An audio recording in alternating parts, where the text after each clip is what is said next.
조용한 어서 이야기입니다. 오늘 새겨보러서는 뮤이친이 부인 어소식입니다. 동필 위춘사, 곧 겨울은 반드시 봄이 된다는 별명으로 더 알려진 편지입니다. 어서전집 1252쪽에서 1254쪽에 실려 있습니다. 겨울은 반드시 봄이 된다는 한마디를 모르는 분은 아마 없을 것입니다. 다만 그 한마디가 어떤 자리에서 나온 말인지는 덜 알려져 있습니다. 오늘은 뮤이친이 부인 어소식의 뜻을 하나하나 새겨보겠습니다. 원치 원년 서기로는 1275년 5월에 쓰신 편지입니다. 리치렌 대성인 54세 때이고 자리는 신엔이었습니다. 받는 분은 무이친이 부인입니다. 편지 끝에는 5월일 그리고 니치렌이라는 이름이 적혀 있습니다. 사도 유지에서 풀려나 신엔에 드신 지 얼마 되지 않은 무렵입니다. 이 부인이 어떤 처지에 있었는지를 먼저 알아야 합니다. 그렇지 않으면 이 편지의 말들이 그저 좋은 말로만 들립니다. 부인의 남편은 다스노쿠치 범난이 있은 뒤에 법화경을 믿는다는 까닭으로 소령을 몰수당했습니다. 소령을 잃는다는 것은 그 시대의 살림의 뿌리가 뽑히는 일입니다. 그리고 대성이께서 사도에 계시는 동안 세상을 떠났습니다. 남겨진 것은 병을 앓는 아이와 딸아이였습니다. 부인 자신도 몸이 성치 않았습니다. 그런데 이 부인은 대성이께서 사도에 계실 때 하인 한 사람을 보냈고 신엔으로 옮기신 뒤에도 다시 한 사람을 보내어 시중들게 했습니다. 그리고 이번에는 옷 한 벌을 공양했습니다. 자기 앞가림도 어려운 사람이 사람을 보낸 것입니다.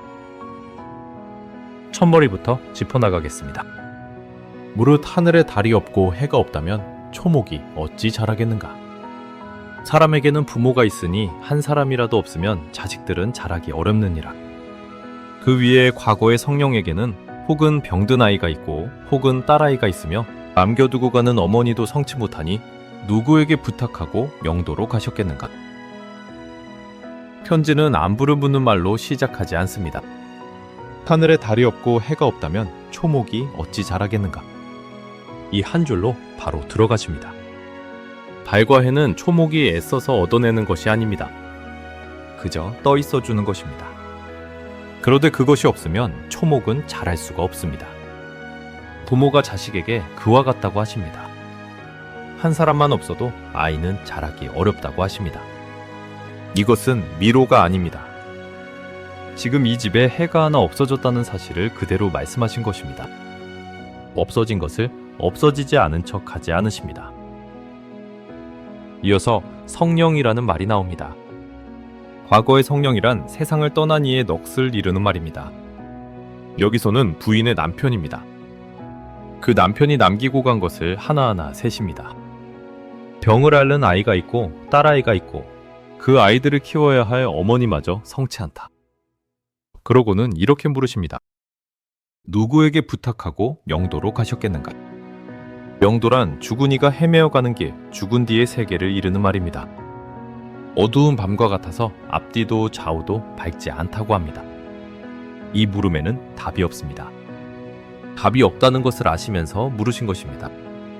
부탁할 데가 없었다는 말이기 때문입니다. 남편의 마지막 마음을 대신 헤아려 드린 것입니다. 다음 대목으로 넘어가겠습니다.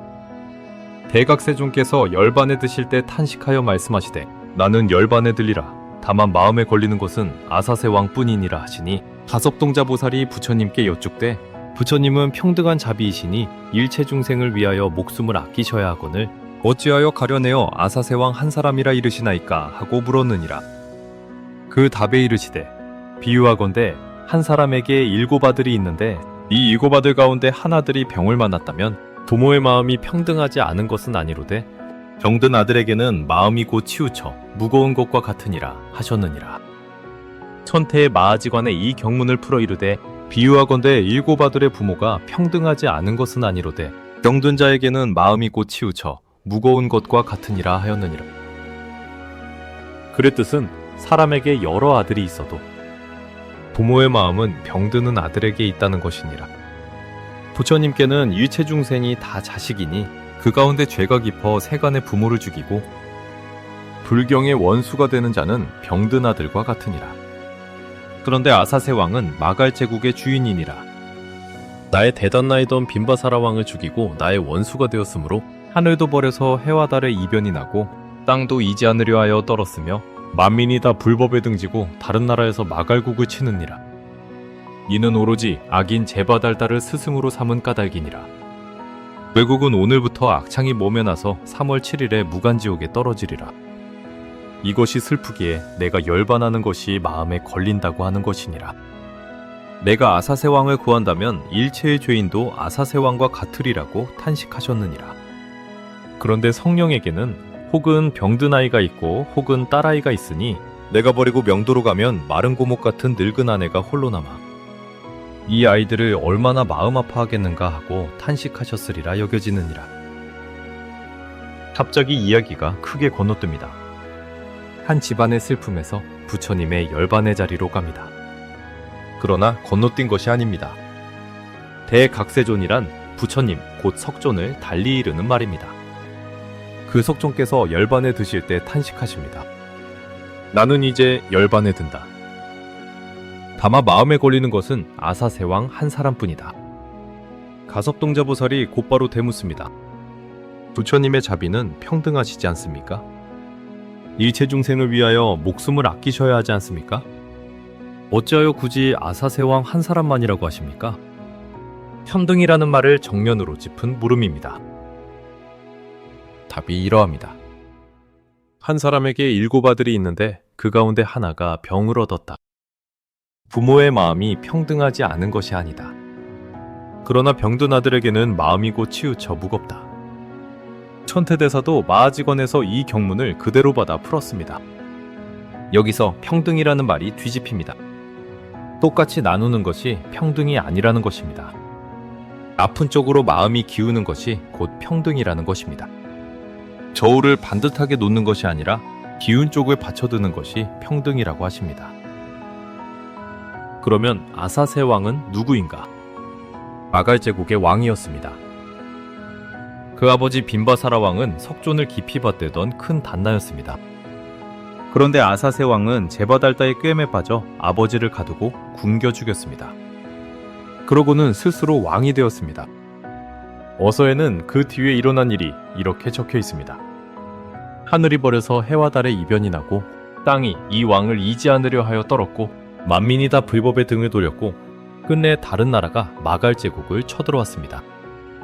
그리고 온몸에 악창이 돋았습니다. 악창이란 몸에 돋는 헐고 곱는 부스럼입니다. 이대로면 무간지옥에 떨어질 사람이었습니다. 석존께서 마음에 걸린다고 하신 것은 이 사람이었습니다. 가장 착한 제자가 아니라 가장 무거운 죄를 지은 사람이었습니다. 그리고 이렇게 탄식하십니다. 내가 아사세 왕을 구할 수 있다면 일체의 죄인도 아사세 왕과 같이 구할 수 있으련만. 불법이 무엇을 하는 것인지가 여기에 다 나와 있습니다. 병을 고치는 것입니다. 그 병이 무거울수록 부처님의 마음은 더 깊이 기웁니다. 자비가 평등하기 때문에 오히려 그런 것입니다. 그리고 대성이께서는 이 큰 이야기를 그 집으로 도로 가져오십니다. 그런데 성령에게는 병든 아이가 있고 딸아이가 있으니 내가 버리고 명도로 가면 마른 고목 같은 늙은 아내가 홀로 남아 이 아이들을 얼마나 마음 아파하겠는가.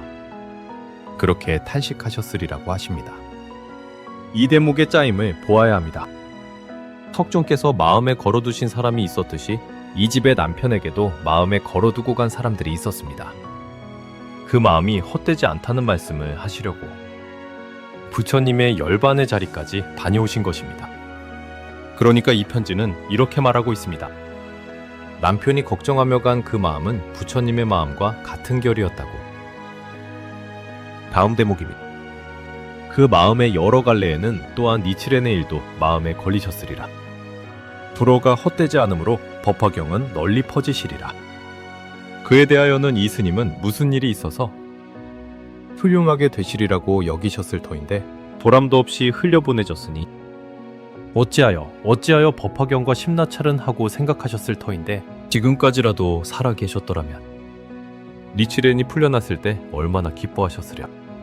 또 말한 일이 헛되지 않아 대몽고국도 쳐들어와 국토도 위태로워졌으니 얼마나 기뻐하시랴. 이는 범부의 마음이니라. 법화경을 믿는 사람은 겨울과 같으니라. 겨울은 반드시 봄이 되느니라. 아직 예로부터 듣지도 보지도 못하였느니라. 겨울이 가을로 되돌아간 일을 아직 듣지 못하였느니라.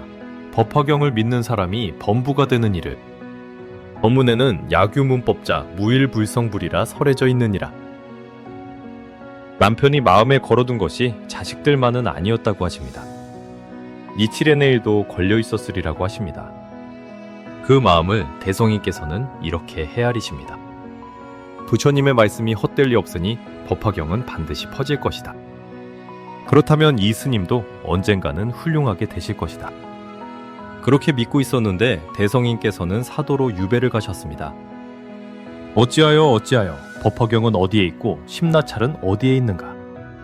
심나찰이란 다란이 품에 나오는 10사람의 나찰녀로 법화경을 지니는 이를 지키겠다고 부처님 앞에 서원한 이들입니다. 지켜준다더니 어찌하여 이런 일이 있는가? 그 물음을 품은 채 그 사람은 세상을 떠났습니다. 그래서 대성인께서 이렇게 말씀하십니다. 지금까지만 살아계셨더라면 얼마나 기뻐하셨을까?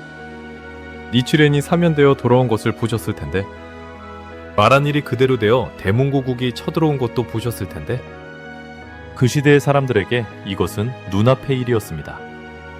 지금 우리가 읽을 때는 그 시대의 시야로 읽는 것이 좋겠습니다. 어쨌든 다 맞았습니다. 그 사람이 조금만 더 살았더라면 다 보았을 것입니다.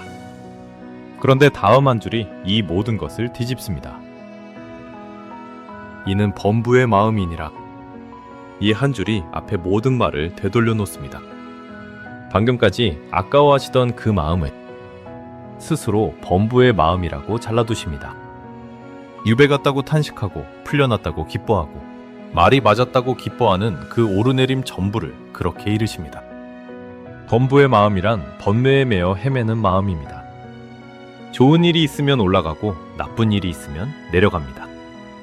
그것이 나쁘다는 말씀이 아닙니다. 다만 그것으로는 이 부인을 일으켜 세울 수 없다는 것입니다. 남편이 조금 더 살았더라면 이라는 말로는 지금 남은 사람이 오늘을 살 수 없기 때문입니다. 그리고 그 유명한 한마디가 놓입니다. 법화경을 믿는 사람은 겨울과 같으니라. 겨울은 반드시 봄이 되느니라. 이 말씀이 어디에서 나왔는지 이제 보입니다. 꽃이 핀 자리에서 나온 말이 아닙니다. 남편을 잃고 살림을 잃고 병든 아이를 안고 있는 집에서 나온 말입니다. 그러니 이 말씀은 겨울이 곧 끝난다는 말이 아닙니다. 지금이 겨울이라는 것을 인정하는 말입니다. 겨울인 줄 알면서 그러나 이것은 겨울이지 끝이 아니라고 하십니다. 이어지는 두 줄이 사실은 더 중요합니다. 아직 예로부터 듣지도 보지도 못하였다. 겨울이 가을로 되돌아간 일을. 겨울에서 가을로 돌아가는 계절은 없습니다. 겨울은 뒤로 가지 않습니다. 갈 데가 봄밖에 없습니다. 그것이 근거입니다. 그리고 곧바로 겹쳐놓으십니다. 아직 듣지 못하였다. 법화경을 믿는 사람이 범부가 되는 일을. 계절이 뒤로 돌지 않듯이 신심을 지닌 사람의 생명도 뒤로 돌지 않는다는 것입니다. 마지막으로 경문 8글자를 놓으십니다.